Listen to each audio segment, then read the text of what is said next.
안녕하세요 여러분, 민지입니다.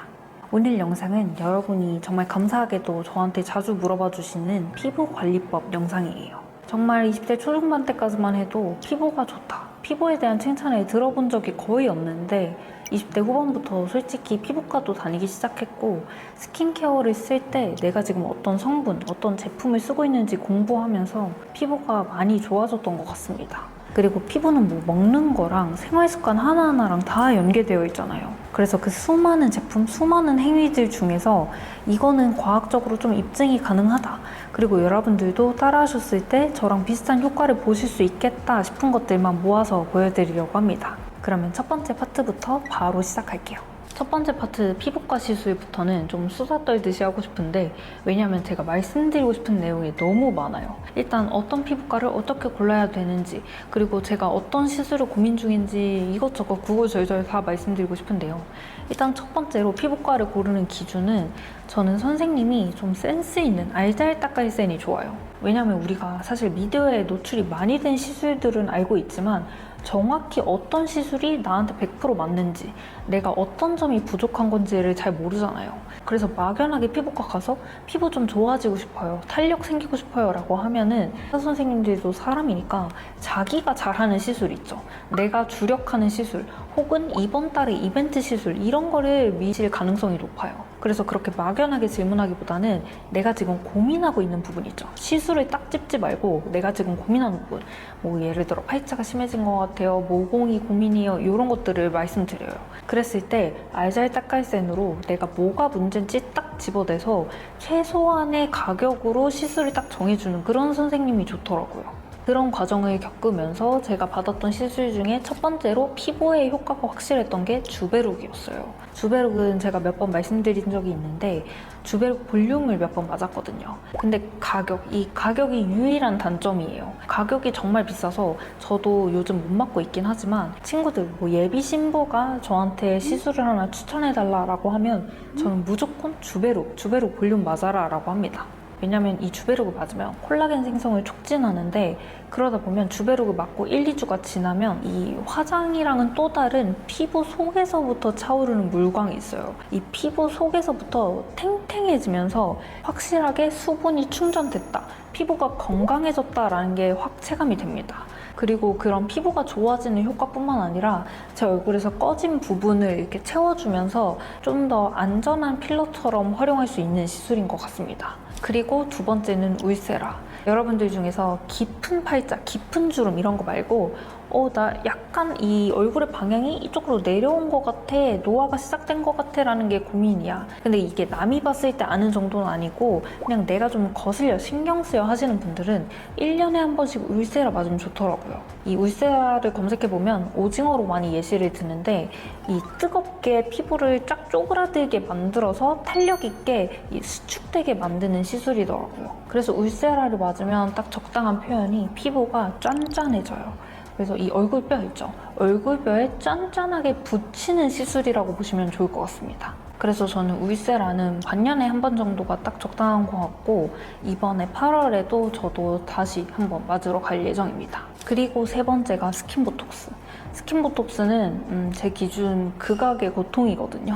사실 스킨보톡스를 처음에 맞았을 때는 그 고통이 너무 강렬해요. 그게 피부를 포뜨듯이 얼굴에 몇십 방을 막 놓는 그런 주사거든요. 그래서 고통이 너무 강력해서 이게 울세라처럼 눈에 보이는 즉각적인 효과가 없어서 이게 맞나? 라는 생각이 들었는데 스킨보톡스를 몇 번 맞아보면 잔주름이 확실히 개선돼요. 근데 우리가 주름이라고 인식하는 막 위관, 팔자 이런 큰 주름 말고 미세하게 처졌다 싶은 그런 부분들 있죠. 그런데 잔주름이 자글자글하게 생기면서 그게 나중에 굵은 주름으로 변하더라고요. 근데 이 미세한 주름, 잔주름들을 스킨보톡스를 맞으면 한 달 후쯤 타이트닝이 되면서 묘하게 옛날에 어렸을 때 내 탄력이 되찾아지는 그런 느낌의 피부를 가질 수 있습니다. 그리고 그 다음은 스킨케어 파트예요. 제가 이 스킨케어 여러 개를 쓰고 있는데 이제 그날 제 상황에 따라서 요 성분 썼다가 요 성분 썼다가 번갈아서 쓰거든요. 근데 그 중에서도 제가 이상형 월드컵처럼 냉정하게 생각했을 때 그래, 이거는 요즘 내 필수템이야 하는 것들을 한번 모아봤습니다. 첫 번째 제품은 비타민C, 순수 비타민C 23%인 이 코스알엑스의 제품이에요. 제가 작년부터, 그러니까 30살을 기점으로 제 피부 관리의 핵심 키워드가 항산화거든요. 그래서 항산화를 위해 우리가 가장 먼저 챙겨야 되는 게 비타민C잖아요. 그래서 아침에는 막 청귤 추출물, 비타민C 유도체 이런 걸 바르는데 저녁에는 무조건 순수 비타민C를 루틴에 넣어주려고 합니다. 그래서 항산화를 목적으로 밤에 바르는 거니까 함량이 높은 요 23%짜리 쓰고 있고 코스알엑스 제품이 성분치고 가성비도 괜찮아서 요거를 지금 진짜 몇 통째 쓰고 있는 제품이에요. 그리고 비타민C가 자극감이 있는 성분이잖아요. 그래서 요거 보면 알란토인처럼 부성분으로 진정 효과를 같이 주더라고요. 그래서 일반적인 제 피부 기준으로 뭐 자결감이 있다거나 자극감이 있다거나 이런 느낌이 없었습니다. 그래서 비타민C 고함량 찾고 계신 분들은 이 코스알엑스 보시면 좋을 것 같아요. 그래서 이 비타민C 세럼 내용물을 보면 이런 맑은 레몬색 액상이거든요. 순수 비타민C 특유의 콩기름 냄새가 있긴 한데 저는 그것마저도 뭔가 항산화되는 느낌, 그 과정을 즐기면서 매일 저녁에 챙겨주고 있는 세럼입니다. 그리고 그 다음은 제가 여기 진짜 마케팅 강자다라고 생각하는 브랜드 메이크프렘의 엔드포어 베지티놀 타이트닝 세럼이에요. 이 제품명에서 바로 느껴지시겠지만 이거는 모공 타파, 모공을 위해 만들어진 제품이에요. 어떤 성분, 어떤 원리로 모공에 도움이 되냐면 이 세럼의 핵심 성분은 베지티놀이에요. 이 베지티놀은 메이크프렘에서 독자적으로 조합한 성분이에요. 모공을 위해서 좋은 것만 쏙쏙 뽑아온 성분인데 어떤 게 들어가 있냐면 바쿠치올, 비건 콜라겐, 그린 카페인 이 세 가지 성분을 조합한 거예요. 우리한테 제일 익숙한 비건 콜라겐부터 보면 우리 피부가 콜라겐, 히알루론산, 엘라스틴 이렇게 구조가 되어 있잖아요. 그래서 이 세 개가 충분히 탄탄하게 결합되어 있을 때 우리 피부가 어렸을 때처럼 옛날처럼 탄탄하고 쫀쫀하게 유지되는 거예요. 근데 나이 들수록 히알루론산, 엘라스틴, 콜라겐이 셋 다 떨어지게 되어 있는데 요거를 먹는 거 혹은 화장품으로 채워주는 거죠. 그래서 요걸 노리고 넣은 게 비건 콜라겐 성분이에요. 그리고 그 다음으로 그린 카페인은 생두에서 추출한 고순도 카페인인데 요게 또 항산화에 좋아요.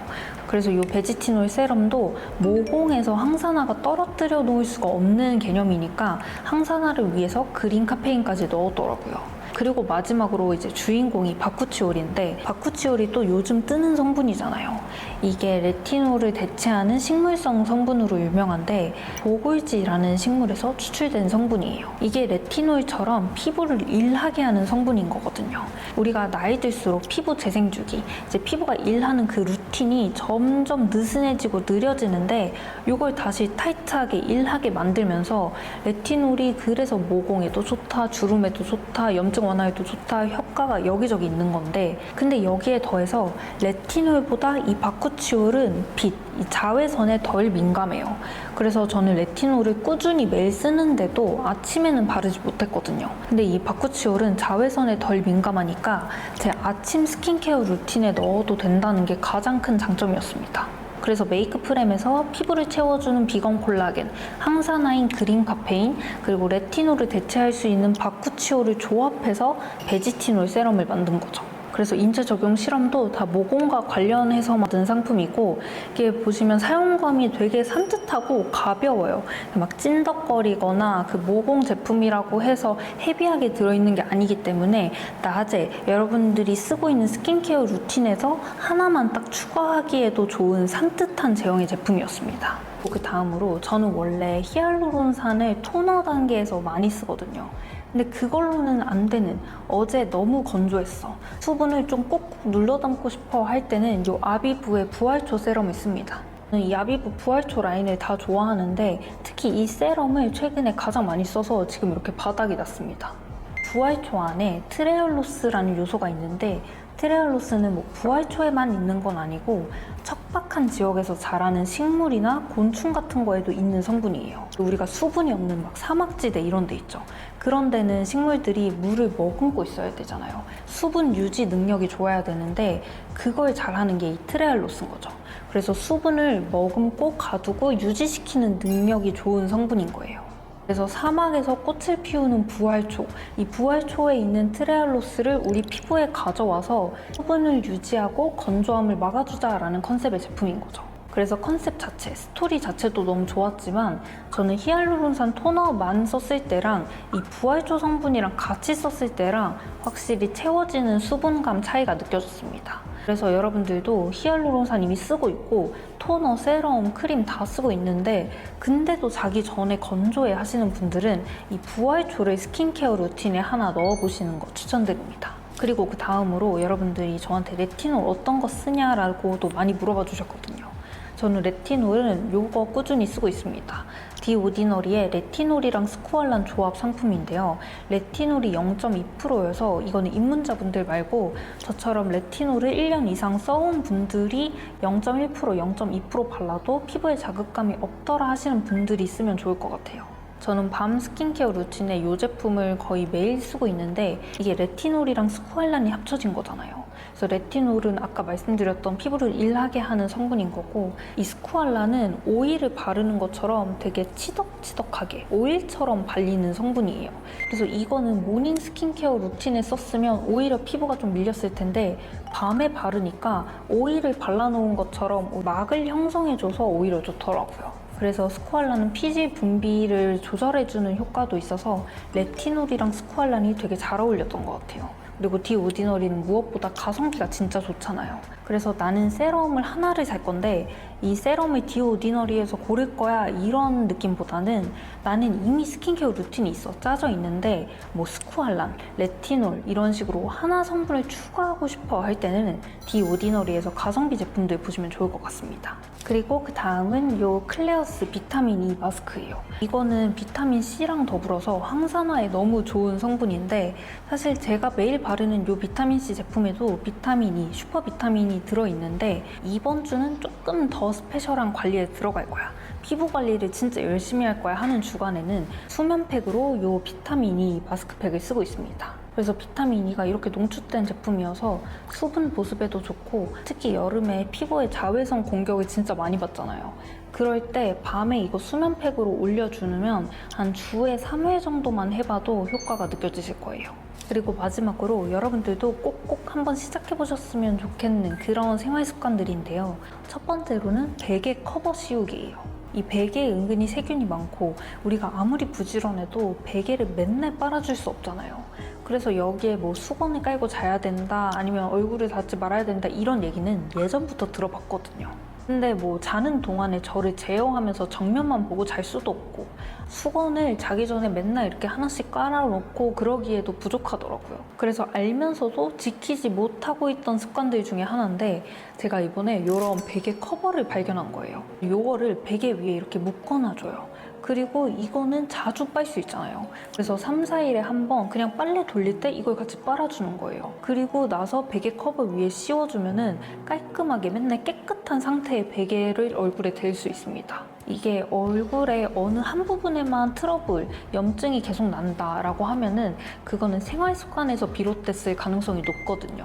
예를 들어서 저는 이제 왼쪽으로 베개에 대고 잠을 자는데 항상 이 볼 쪽, 턱 쪽에만 뭐가 날 때가 있는 거예요. 근데 이 베개 커버, 베개를 잘 관리한 뒤로는 뭐 얼굴이 전체적으로 뒤집히는 날은 있어도 여기에만 스팟으로 트러블이 나는 경우가 확실히 줄어들었습니다. 그래서 여러분들 중에서 나는 베개 빨래 솔직히 자주 안 한다, 베개 관리까지는 생각을 못했다 하시는 분들이 계신다면 당연히 귀찮거든요. 당연히 귀찮은 거 아니까 이런 제품들을 하나 구매해서 쉬운 방법으로 베개 관리해 보시는 거 추천드립니다. 그리고 두 번째 제 생활 습관은 모닝팩이에요. 이게 팩이라고 하면은 되게 부담스럽고 아침에 어떻게 마스크팩을 하지 하고 부담스럽잖아요. 근데 그런 거창한 느낌이 아니고 우리가 샤워할 때 막 몸 씻고 머리에 트리트먼트 샴푸하고 하면은 그 시간도 좀 길잖아요. 근데 그동안에 얼굴에 물만 쓱 묻힌 다음에 몇 분간 방치를 하니까 제가 이게 약간 신경 쓰이는 거예요. 그래서 어느 날부터 제가 워시오프 팩을 사서 그냥 그냥 이거는 부담 없이 머리랑 몸 씻을 때 그동안 잠깐 발라놓지 뭐 하는 마음으로 가볍게 워시오프 팩을 올려두거든요. 그리고 한 5, 6분 동안 발라뒀다가 씻어내는데 요거를 하니까 확실히 샤워 시간 동안에 이 피부가 방치되는 일도 없고 어쨌든 워시오프 팩을 해주니까 나중에 다 씻었을 때 조금 더 맨들맨들하게 피부결이 정리되는 느낌이 있더라고요. 그래서 여러분들도 샤워할 때 내 샤워 루틴을 한번 생각해 보시면 은근히 얼굴이 방치되는 시간이 꽤 길었을 거예요. 그래서 저처럼 이 얼굴 방치되는 시간이 신경 쓰였다, 얼굴에 뭐라도 좀 바르고 있고 싶다 하셨던 분들은 이런 워시오프 팩 찾아보시면 좋을 것 같습니다. 그러면 여기까지 3가지 파트로 나눠서 제가 요즘 하고 있는 피부 관리, 제가 생각했을 때 피부가 요즘 좋아진 이유에 대해서 말씀드렸는데요. 여러분들도 여기서 나 저 부분 좀 보완하고 싶었다, 저 제품은 내가 좀 필요하던 거다 하던 게 있으셨던 분들은 필요한 정보만 쏙쏙 가져가셨으면 좋겠습니다. 그러면 오늘도 이렇게 영상 끝까지 봐주셔서 감사하고 다음에는 더 유용한, 더 새롭고 더 신박한 영상으로 찾아오도록 하겠습니다. 그럼 다음에 또 만나요. 안녕.